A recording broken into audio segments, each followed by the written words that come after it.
afternoon. Good afternoon, and welcome to City Yards. I want to begin by thanking Reverend Mariama White-Hammond, my new Chief of Environment, Energy, and Open Space, and Noemy Rodriguez from GreenRoots for speaking with me today. I want to acknowledge other members of my team who are here, and I hope I don't miss anyone. I think we will be joined by Ryan Woods, who is the Commissioner of Parks and Recreation. We are joined by Aisha Miller, who is the Chief of Civic Engagement. My Deputy Chief of Policy and Planning, Lindsay Butler, is here. We may be joined by our Chief of Staff, Chris Osgood, and I have a couple of my senior advisors here, Samuel Hurtado and Stephanie Garrett-Stearns. Other members of the team are here as well, and I also want to acknowledge that we are joined by Hernani de Arajo, who is from the East Boston Neighborhood Health Center, and he's also a member of the Boston School Committee. Since 1930, City Yards has been a vibrant gathering place for the people of East Boston. It is where neighbors come together for Little League baseball, family picnics, and pickup basketball. Cheers, music, and laughter in Spanish, English, and Portuguese fill this space and make it a community. But we are not in City Yard today for games. We are here to stand up for East Boston. We are here to protect a Latinx community burdened by environmental injustice. We are here to call out environmental racism in all its forms, and that means standing in solidarity with the residents of East Boston against the proposed substation. Decades of poor air quality and high rates of asthma made this community vulnerable when the COVID-19 pandemic hit. The virus ripped through this neighborhood as essential workers who live in East Boston staffed our hospitals, stocked our grocery stores, and drove our buses. In the midst of the crisis, the Massachusetts Energy Facilities Siting Board carried on business as usual, catering to the needs of powerful business interests. After key decisions were made in pre-pandemic English-only meetings, the Siting Board then held bilingual Zoom meetings to tell the community in English and Spanish that it was too late to stop the substation. When the people of East Boston stood strong and voiced their overwhelming opposition, this community was put on mute as the Siting Board voted to build the substation next to a public park and on the water's edge. As your new mayor, when the people of East Boston are crying out, I will not remain silent. From what I have seen, the substation plan is based on flawed projections and flawed priorities. Too many important questions have not been answered. Eversource has failed to prove why another substation is needed at all. In 2013, they said a grid faced overwhelming demand, and that claim has not panned out. Almost 10 years later, and we still haven't seen the data to back it up. The best location for the proposed substation may be nowhere at all. The substation poses serious health and environmental risks. A local business, Channel Fish, said the substation was too dangerous to put next to their food processing plant. Eversource responded by moving the proposed site away from the plant, but even closer to a children's playground. From heating oil storage to airport runways, this community of color has been asked to give up their open spaces and clean air to serve the needs of the entire region. And now Eversource wants to take even more. For decades, the people of East Boston have been stuck carrying the environmental burden one environmental burden after another. And together we say, not this time. I join the residents of East Boston in saying no to the substation plan. Eversource must prove to the people of East Boston that another substation is necessary, and if it needs to be built, find a location that is safe and sustainable before breaking ground. As we recover from the impact of the pandemic, it is time to bring overdue healing and justice to East Boston. Thank you. Now, we will hear from an East Boston resident, Noemy Rodriguez, who will be followed by our Chief of all things green, Chief Mariama White-Hammond. Noemy?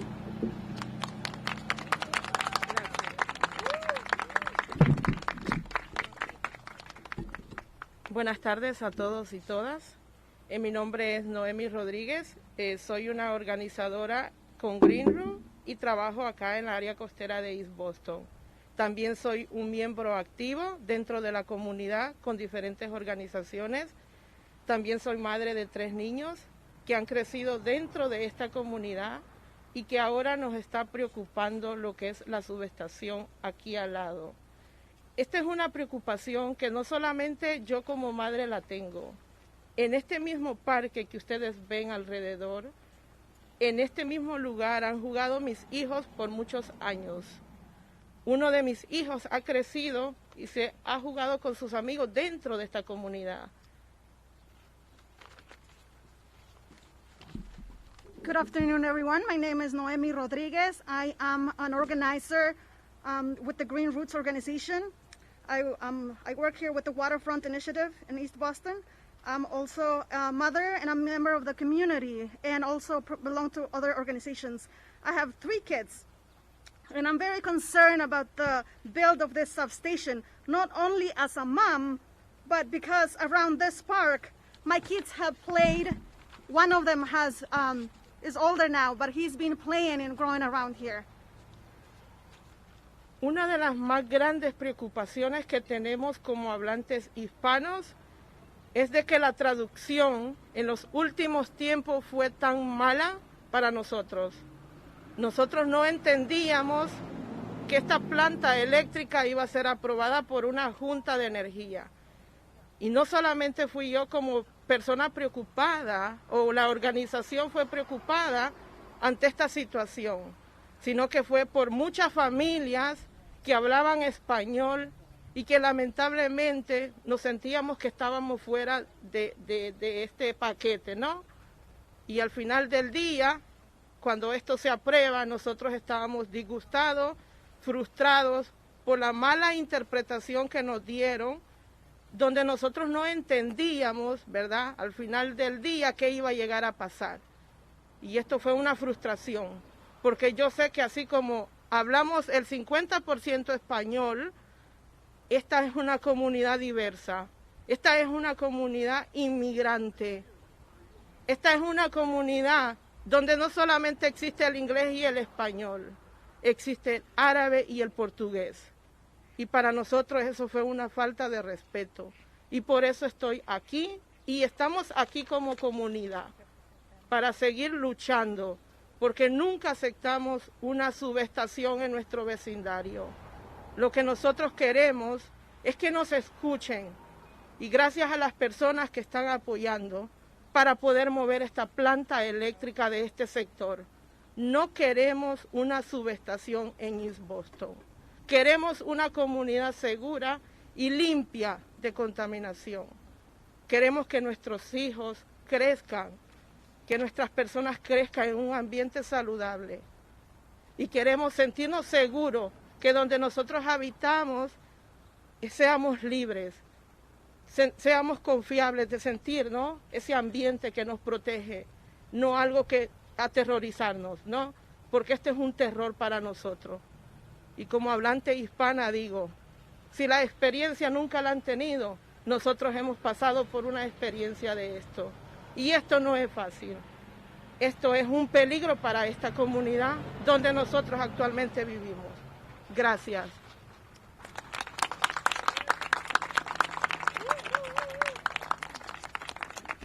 One of the biggest concerns that we have as Spanish speakers, as immigrants, is that the board did not provide interpretation or translation. to allow this substation here. Because in this situation, there's so many families, there's so many kids, and a lot of people who speak Spanish. We felt that we were left outside of this process, or as she said it literally, package. We are concerned about our kids. We want to have a clean and safe environment. We are very frustrated because we are Spanish speakers.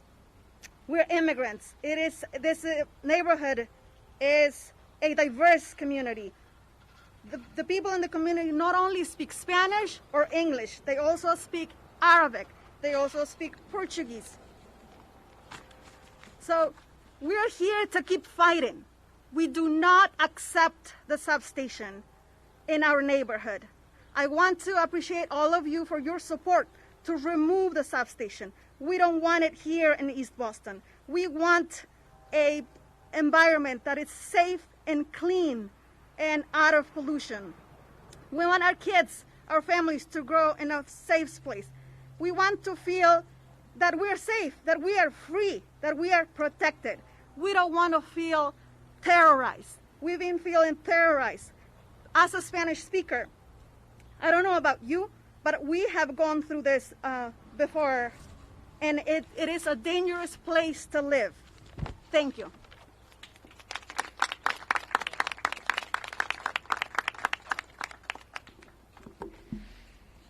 Good afternoon.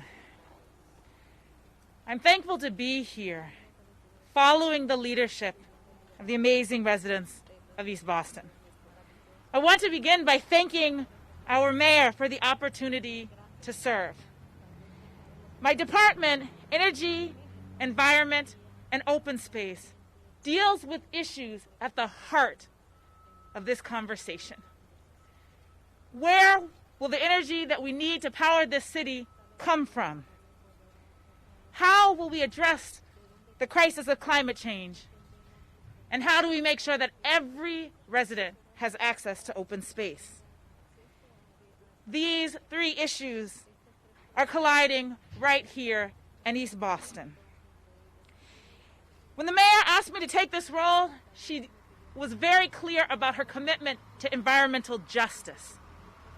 Environmental justice says that we need to ask hard questions about who is asked to carry the burden and who receives the benefits. For far too long, some of our residents have been asked time and time again to bear the burden. Beginning in 1920, when this community lost so much of their land to the airport that we all use, and the many times that they have again and again been asked to take polluting facilities all around them. And then there is the question of benefits. Far too often, the opposite dynamic is seen in other communities, where there's plenty of access to open space, where the air is significantly cleaner, and the water is something that people can easily enjoy. You may not know it, but we are right alongside the Chelsea Creek, an area that many more of these residents should be able to enjoy as a natural wonder. And instead of making sure that East Boston has clear and adequate access to their waterfront, the location of the substation would mean that they were asked to bear yet another burden and lose their access to an important benefit.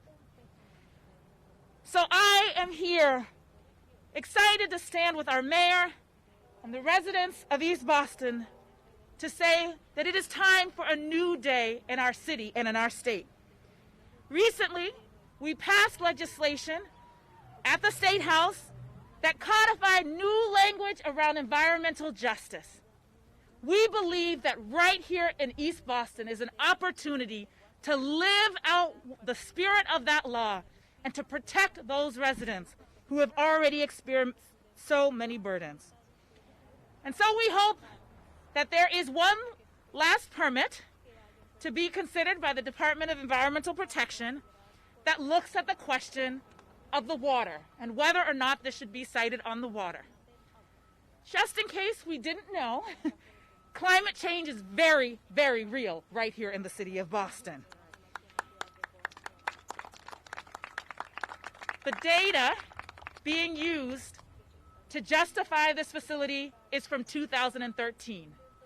And what I can say is, having looked at the data produced by the Department of Environment, what we know now about climate change is significantly more than what we knew in 2013. And so in addition to questioning whether we really need this facility, we really need to understand whether or not this facility is in alignment with the very real changes that are happening in our planet.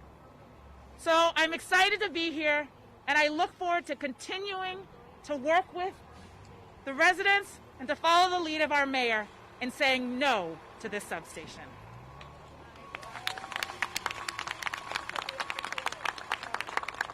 As soon as this truck moves, we'll be happy to take a few questions.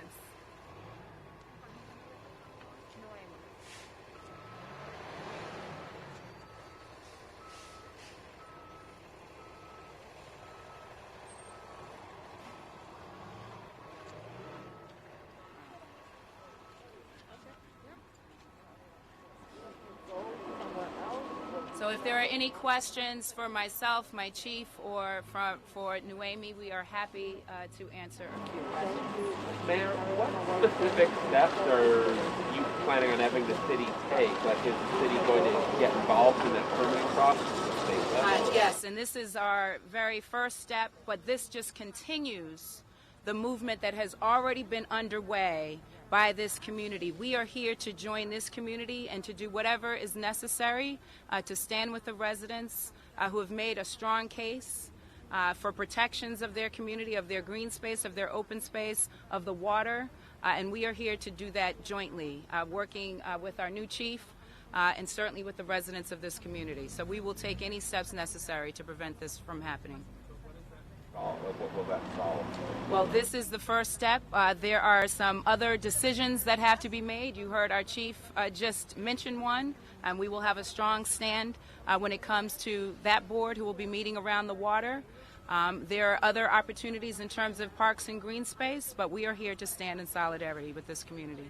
Could you comment on an order by the judge today, the Superior Court judge, to order a new trial for Sean Ellis? Basically, this is going to end up dropping all the charges for the police officer. What does it say about... I'm happy to take that question, but I want to make sure if there are questions about this particular issue that we get these questions done. Thank you so much. Yeah, we'll come to that after.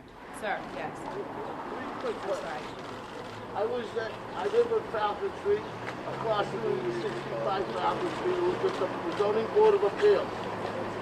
I couldn't call in. I was pressing S3. They didn't allow no people to call in and say they were against it. They did that to my friend on Gino's Auto Bar. That was a big project. No abutters are allowed to comment. Only people in park. That's like communism now. And then if you want to see zoning gone bad, go this way, down through Ponder Street, and you'll see zoning gone bad. I think that affirms that this has been a flawed process and that we need to call that flawed process out. I appreciate that, sir. I appreciate that, sir. Are there any other questions? Does it matter what kind of substation this is? If it's something that distributes or if it generates? Or does that matter at all? Like what kind of So substation from the information that we have thus far, which is very limited, there does not seem to be a need for a substation here. The last report came out almost 10 years ago. There has been no updated information or evidence that this is even needed. We know that this puts an unfair burden on the residents of this community. It means that they would lose their green space, lose access to the water, and people have questions about the actual risk of living near a substation. So I think what we don't want to do here is repeat what has happened throughout history, which is that poor people of color are left to take on all of the responsibility in terms of things that may be dangerous for their community, while it may benefit other communities. That is not what we're going to do here in East Boston. We're going to stand with the residents here against this substation. Anytime. Anything else? Last question? Yeah. What would you say to the residents of East Boston who, like myself, see, many organizations, the entire community coming out against something, and we feel over and over again like our voices just keep getting stepped on by the companies that make the money, the companies that fuel political campaigns, and those of us that live here and perhaps can't afford to donate generously to campaign funds and those that are actually in power. What would you have to say to those East Boston residents who feel like it's really nice to say, yeah, we hear you, but when is something really going to be done, and when is there going to be action that we are heard? Well, this, so that you know, as your new mayor, 6 weeks into my administration, and I think this shows certainly a change of course. You're right. Too often people are not heard. That is always the case, or often the case. And so I am here to say today, with all of you, that I hear you, I see you, and we're going to stand together on this, and we're going to continue to fight and make sure that we have our green space protected, our water protected, and really the health and safety of our residents and our children, as you've heard from Noemy, who lives in this community. The benefits versus the burden, as you've heard from our chief. So we are here to stand together and to continue this fight together. And I do know that some folks are calling on the DEP to shift in light of the new environmental justice law. We saw that actually make a difference in Springfield. And so we're calling for some courage. I think there are folks who understand this. We as a city, the mayor is doing what she can with the leverage that she has, but we hope that the Department of Environmental Protection will actually protect this environment and protect the people of East Boston. And just to come back to your question about Sean Ellis, and this will be the last question, I would say that, I don't understand why we would need yet another trial after this has been tried several times, and I would question if this is a good use of taxpayers' dollars. I have not seen that actual judgment, so I don't want to comment further on that, but I would question whether this would be needed at all, given that this case has been tried several times before. Thank you so much, everyone. Thank you.